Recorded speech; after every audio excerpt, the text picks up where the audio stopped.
Friday and we are here trying to get some light in here. But we are here early Friday morning. This is my first box for the day. Today I have 7 boxes to put on the board today. So hopefully everything runs smooth so I get all of them out. You're going to have some days like that if you choose to. When it comes to this work, it's whatever you choose to do. If you don't want to come in the port 4, 5, 6, 7 times for the day, you could choose not to do that. You could choose to just come in one time, put a box, run up the road, call it a day. Come back tomorrow with that box, turn it in, put another one out, run back up the road, and do it like that.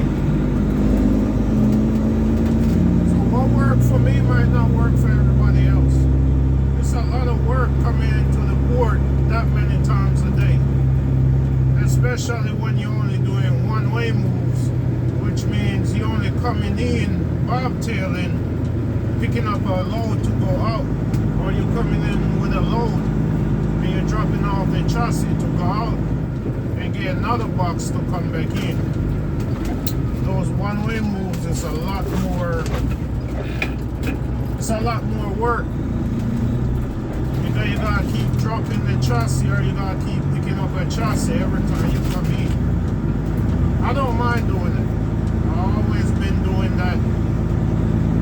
I know the port, I know how to run the port, so I get in and out. Most times I get in and out real quick. Not all the time, because sometimes I hold you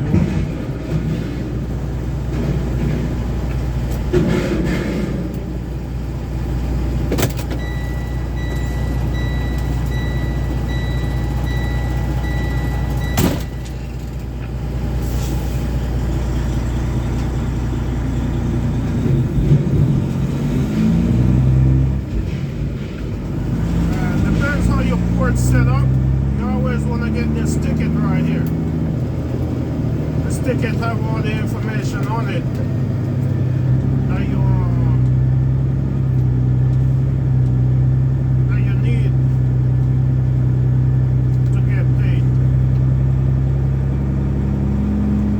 A lot of brokers require it, a lot of direct customers require it, because that tell them the container go in the port or the container come out the port empty or loaded, whatever the transaction is. So you always want to get this ticket right here. If you have back office login for the port system to make your appointments and stuff like that, you could go online and get this ticket on your own. In case sometimes you see them sticking out the kiosk because drivers drive off and forget to get it. So if that's the case, you could go online and you could print it out.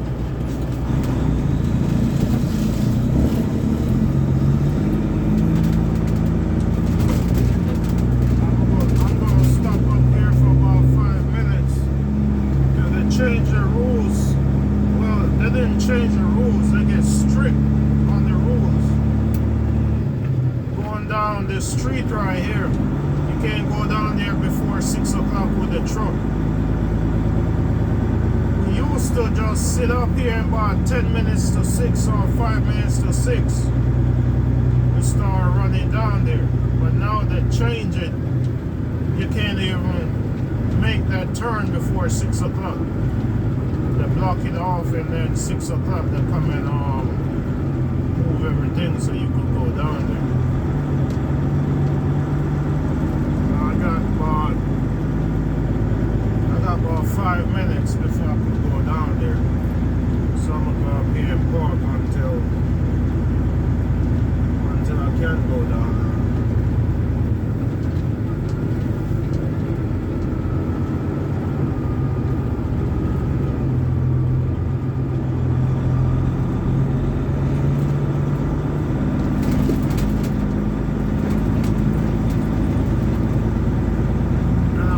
Get up a little earlier this morning didn't happen. 'Cause last night I was out until about 10 o'clock working on the truck. And that's another thing. When it comes to running these trucks, whether it's an old truck or a new truck, you might run in a situation where one night you're going to get done late.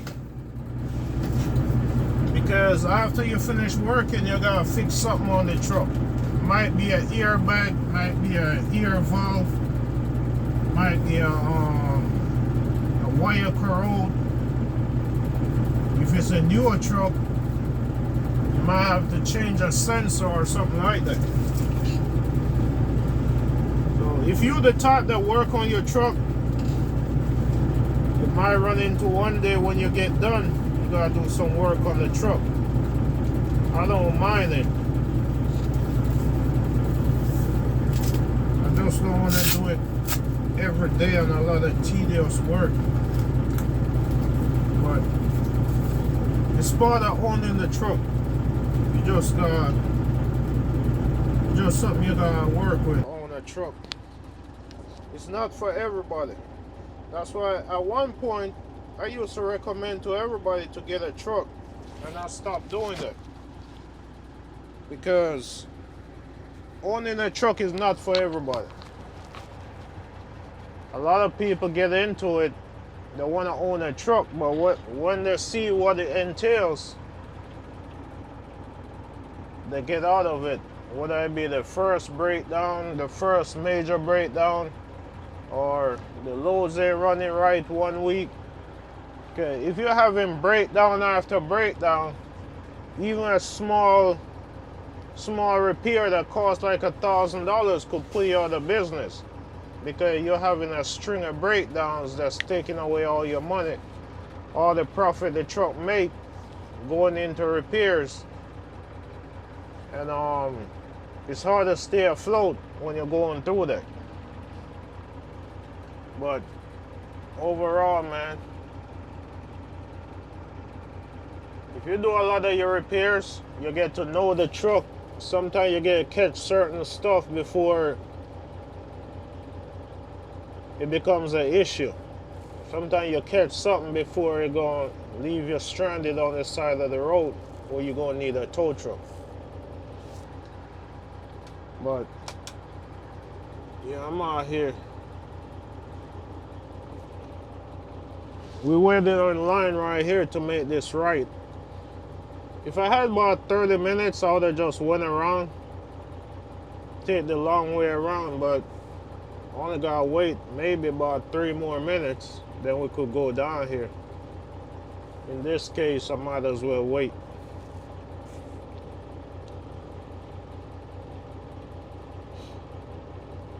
So if you're doing local drayage work, like you're the feeder driver for your company, or you're the feeder driver filling in at another company, you do a lot of this, in and out the port all day, in and out, taking box in, taking box out, just back and forth. That's all you do. The yard you're taking the boxes to, if it's close to the port, you make it worth it. If it's far away from the port, like an hour away from the port, it don't really worth it. Because especially if you gotta deal with a lot of traffic. Because the time it's gonna take you to come to the port, get one, go back to the yard, do that back and forth all day, you're not gonna get much done. But if you're within like 15 miles or so from the port, that's when it's really profitable.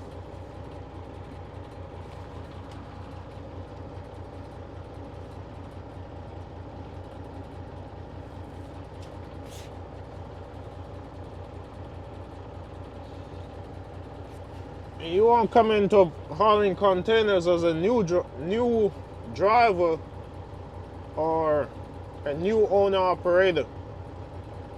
It's a learning curve when you first come in. It's going to take you some time to learn the port, learn where everything at. chassis repair, the flip section where you go to get a chassis fix. Get a container fix on the chassis. Whether they put it down on the chassis and the pins can't lock in, or they put it down on the chassis and then you realize that the chassis bad, so you gotta go take it off and get another chassis. Sometimes it take you a while to know where all those places at.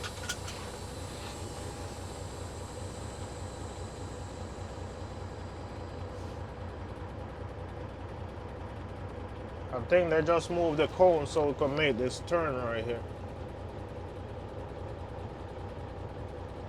So what I recommend, if you don't have money stacked away to hold you through the learning period it might be a month. Sometimes it might be longer than that. Depends how quick it take you to catch on to stuff.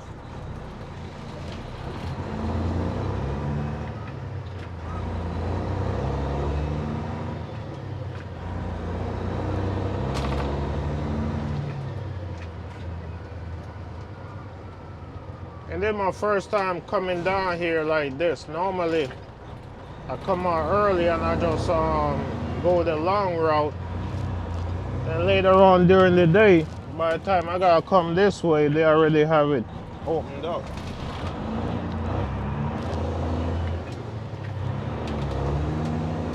I thought somebody from the port come out and open it, but it's the drivers that move the cone.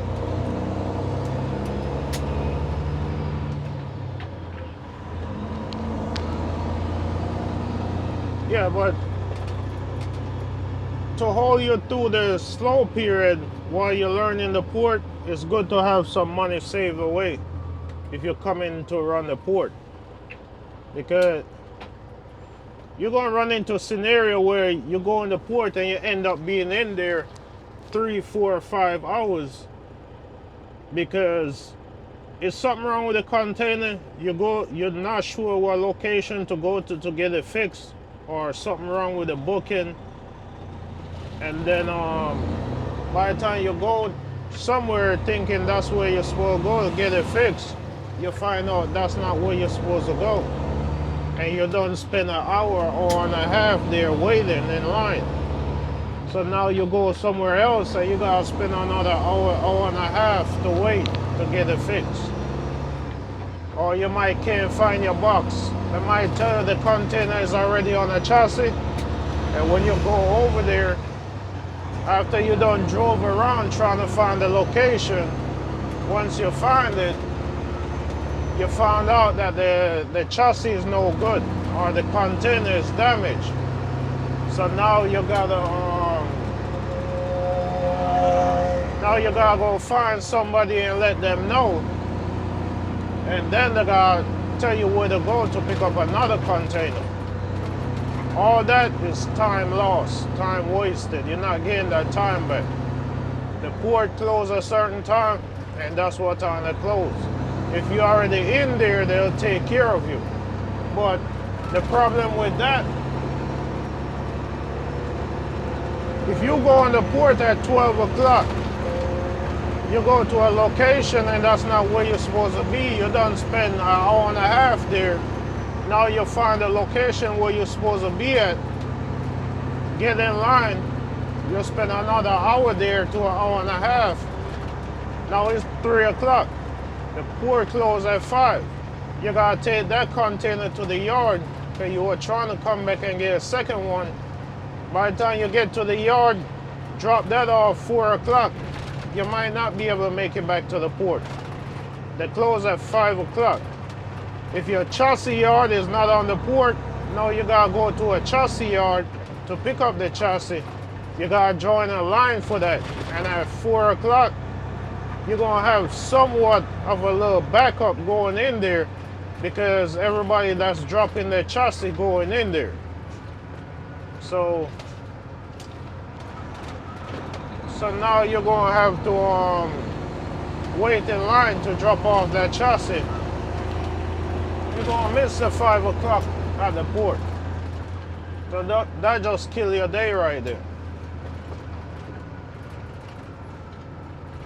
So that's what I mean when I say you might end up spending 4 or 5 hours at the port and not get much done. But once you learn the port, it's certain work around certain things. You know how to move when you're in the port. You know where all the locations are. So as soon as you have an issue, you know exactly where to go or you know who to call. Some of these ports, they have certain people on the ground you could call and get help. Not all ports is like that, and not everybody that work on the ground gonna allow you to call them. So it's not all the time that gonna happen. Sometimes you just gotta suck it up and deal with whatever going on. You lose today, you try and make it up tomorrow.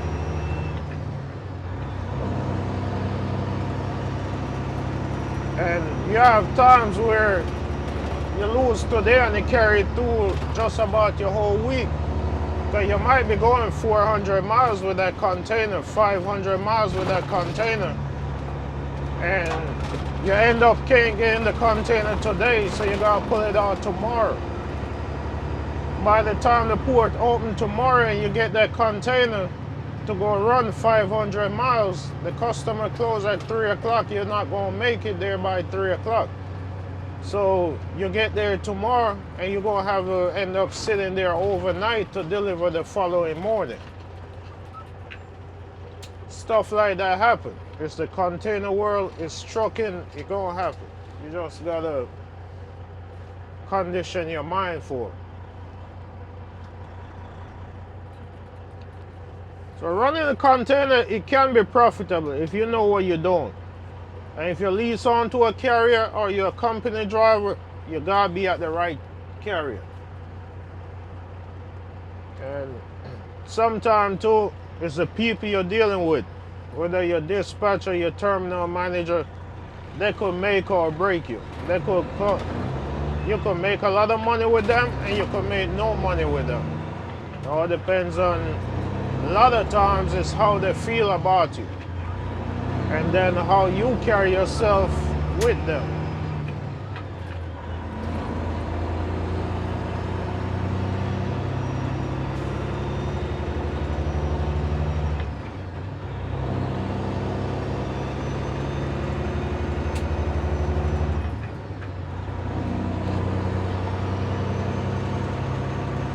So we're going to drop this first one. We're going to bobtail back over here, pick up another one, and that'll be all we're doing today.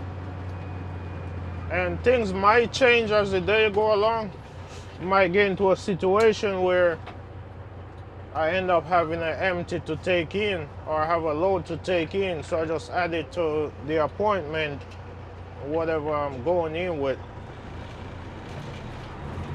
And then at that time, if I'm going in with the same size container like the one I'm taking out, then I could use the same chassis. And sometimes they'll send you to the same stack to take off and put on, but it don't always work like that.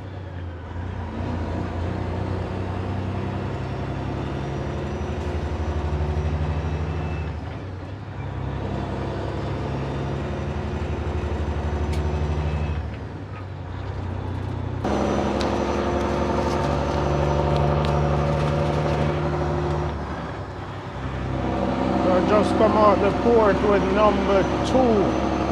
Right now it's almost 8 o'clock. About 12 minutes to 8. Had a 7 o'clock appointment. I went in there, got the chassis, got a box, got to the gate coming out, got held up at the gate about 30 minutes, roughly, trying to get out. The printer that printed a little ticket, it wouldn't print. So they had to print it on another printer. But by the time they realized that it's not printed, I could have been gone. So it's a lot of stuff that hold you up at the port. It's a lot of things that need to be working in sequence in order for you to get in and out of there. For example, you have the portals that you gotta drive through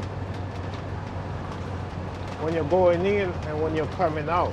When you drive through it, you take a picture of your container. Whether a picture or a video, but you took some type of image of your container, and that's how they process you out. Sometimes you go through there and it don't read. And then you have other times where you might be going to another gate, but then you see the train across the road going up to that gate. So you decide to divert and go back to the previous gate that you passed. But you could go to that gate without going through the portal. And if you don't go through the portal, they won't process you out. But you won't know that until you get up to the out gate and trying to get out. You sit there for a while wondering why you can't get out. Then they'll get on the phone and tell you you didn't drive through the portal, so that's why they can't process you out, because they don't have an image of that container. So now whenever that happens, you gotta go out and you gotta come back in.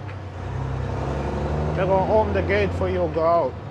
Then you gotta come back in and you gotta drive through that portal to go back out again. That right there could take you a while. If the port busy, or you don't have to be even super busy. It could be just trucks lined up at the out gate going out. So you can't just come in and slide right back out. It's going to take you some time. So sometimes it takes a lot longer than you expected because you're trying to get up out of there. So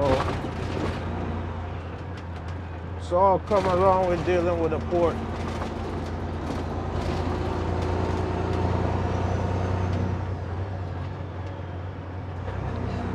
Got out of there, I'm heading over here, drop this one, then I'll be back in a few.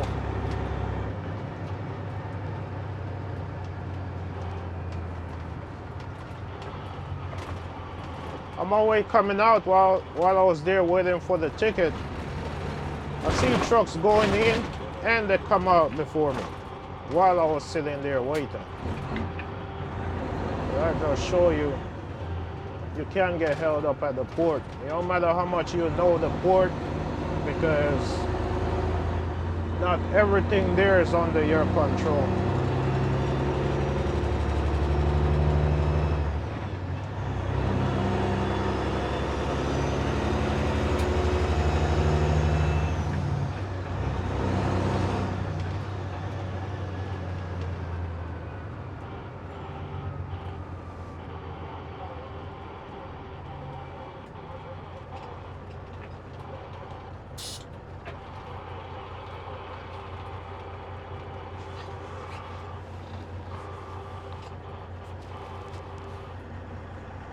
I just had a call.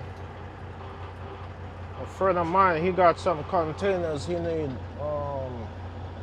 One broker that he worked with have some containers that they need run Monday and maybe Tuesday. It's 2 of them. But they gotta come out the port today because that port don't open on the weekends. But so they were calling to see if I have time to pull them today and run them. But I can't do it today because I'm slammed today with this, what I'm doing. I'm fully booked for today. I don't have a truck available to put on it today. I don't have a truck available to run it Monday. But that just goes to show, sometimes you have some days where it ain't nothing going on. You wish a load would come out. And then you have other days that you don't have enough trucks to run everything that's coming at you. And that's a good problem. When you don't have enough trucks to run everything that's coming at you, that's a good problem to have. But when you don't have any loads, that's a bad problem right there.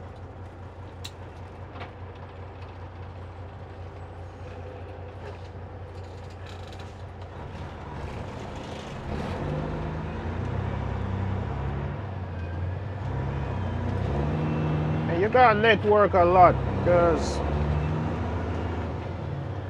it's always somebody that have overflow work. Whether it be a direct customer, it be a broker, it be a freight forwarder. There's somebody out there that always have overflow work. So you want to be in the network for them to call you. If they don't know you, they can't call you. If you're not out there, you gotta put yourself out there. You gotta sell yourself. And that goes whether you be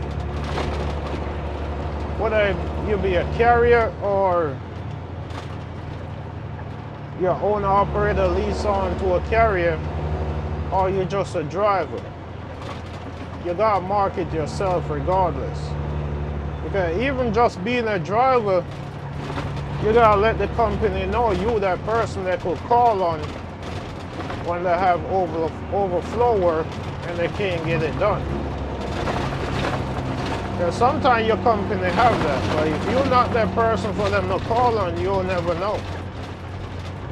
But whoever that person is for them to call on, they call that person take care of it, and you'll never hear about it. So sometimes you're the company, and you notice this one guy, he always working, and he don't really talk to much people at the company as far as other drivers go, but they're wondering why he always working. Because maybe he is that driver that come out whenever they need him. And he don't complain about the work. You get the work done.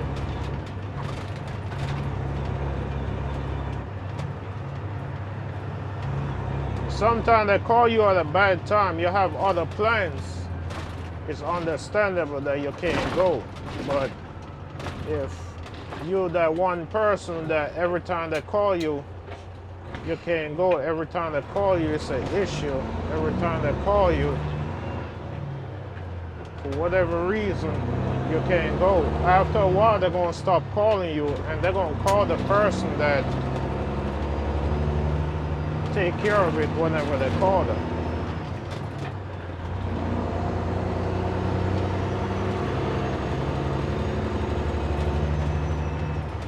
Likewise with being an owner-operator lease on to a company. And same thing if you're a carrier. Certain brokers will call you or certain customers will call you. And sometimes it be at the worst times, like you done got up 5 o'clock in the morning looking for something, reaching out to everybody, nobody have anything. And then come 1 o'clock in the evening, that's when somebody gonna reach out to you. Hey, we got this load, today's the last free day, can you get it out of port? Sometimes it be 3 o'clock when they call you. Today the last free day, the port closed at 5 o'clock, they want you to get it out of port. Sometimes it can't be done. I'm not gonna sit here and say sometimes you can't do it. But you don't want to be that person where every time they call you can't do it. And it's understandable if you're already under a load when they call and you can't do it. But if you're sitting down, don't have a load, and they call you, and because it's 3 o'clock, you decide you ain't gonna do it. They're gonna get to a point where they're just not gonna call you. Once they find somebody else that's more reliable, they're not gonna call you no more. And then you're gonna sit around and you're gonna see this other person keep working, and you're gonna wonder why he always working and I'm not working. How he getting the loads, what he doing, who he know. That's the type of stuff you're gonna be asking yourself. Not knowing that you had the same opportunity and you didn't make use of it.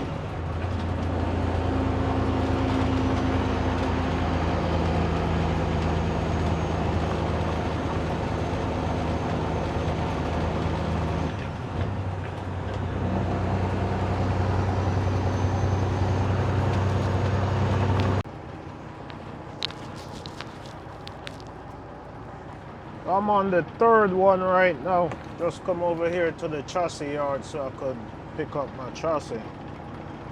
Then normally when I pick up a chassis in here, some of them already inspected, but I still go over there and get it inspected just to make sure it's good to go.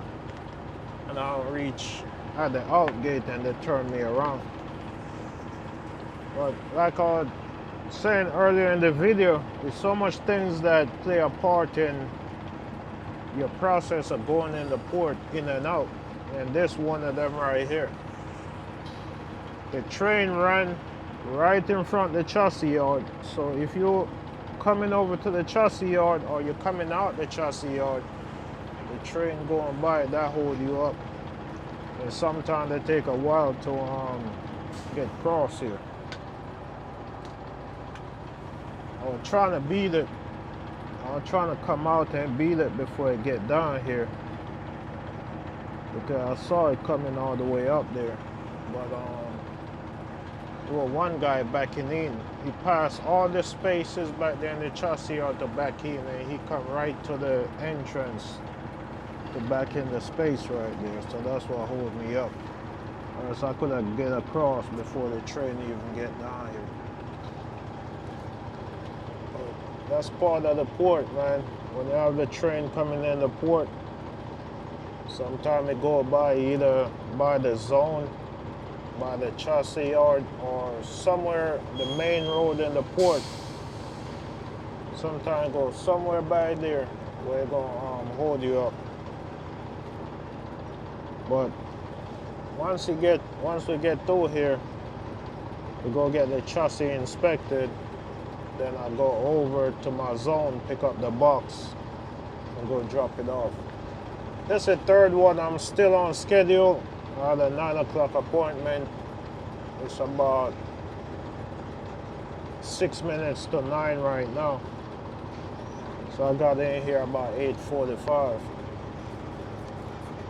I'm getting back on schedule because I started out a little late this morning, later than usual. Normally I'd be sitting at the port at 5 o'clock when they open. This morning I didn't get here until about 5:40 or something like that. I came out a little late, then I had to stop and get fuel. And then the second one going out, I got held up because the printer wouldn't print. And now this third one I get held up by the train. So we'll see how the rest of the day goes. But I'm getting all 7 of them out today. This port don't open on the weekend, so I have to get them out today.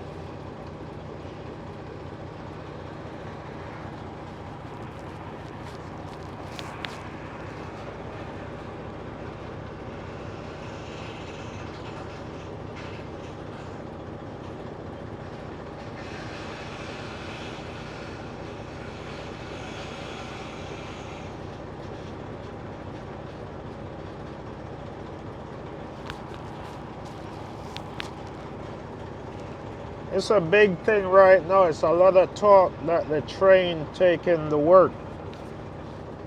And it's a prime example of it right here. The train pick up all these boxes in here and going out with it. Normally these would go on a truck. Would I be a road truck that running from here to wherever they going with it? Or running from here to another, whether it be to a warehouse or to another port or somewhere. And there's a Florida East Coast Railway, so ain't no telling where it's going. But sometimes what would happen is, for whatever reason, the container come to this port. Would I be financial reason? Would I be scheduling or something like that? you end up at this port, and then you go from this port to, say, Port Everglades or Savannah or something like that. Your other two options instead of the train would be a ship picking up from here and take it to another port closer to wherever the final destination is, and then a truck pull it out that port down there and run it to the customer, to the warehouse, wherever it's going. That's one option. The other option is the container come to this port and we run it out of this port to the customer, wherever the customer is.